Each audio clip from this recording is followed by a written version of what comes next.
Nikunda Diyos si ate po ay galing po ng Taguig at siya po ay invited sa lugar pong ito. Sang-ayon po sa kanya, 13 years na po siya nagsasuffer sa hyperthyroidism. Na yung laki po ng bukol pong ito, sa sobrang laki niya po, hindi niya na po magalaw yung kanya pong leeg. At sa patuloy niya daw po na pagdalo, panonood at pinamuhay lahat po na inyong turot aral, yung malaking bukol po sa kanyang leeg ay tinunaw po na ate pong Diyos na buhay. Ngayon po si ate po ay nagpapasalamat. Wala na po makitang bakas na bukol sa kanya pong leeg. Siya po'y pinagaling ng ating pong Diyos na buhay. Hindi mo ba kayo na-amaze?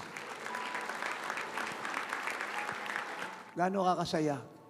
Tuwa ba ko, tatay, kasi tinanggap ko na po yung, inaangking ko na po yung kagalingan ko, kalusugan ko.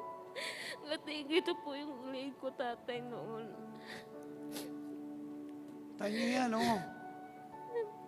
Kunan mo nga ito, i-blow up mo nga. Kung kaya sa screen. Nakita niyo po yan, grabe. Kalaki. Parang second layer ng kanyang leeg. Ngayon, wala na.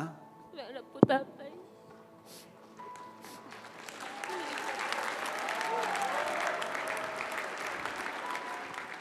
God is a God of miracle. Sigaw mo ng malakas, siging karon sa camera. Sino nagpagaling ng malaki mong bukol? Parang The Lord pelikula ng Jesus Bible. Christ Si po. Jesus, palakpakan natin si Jesus.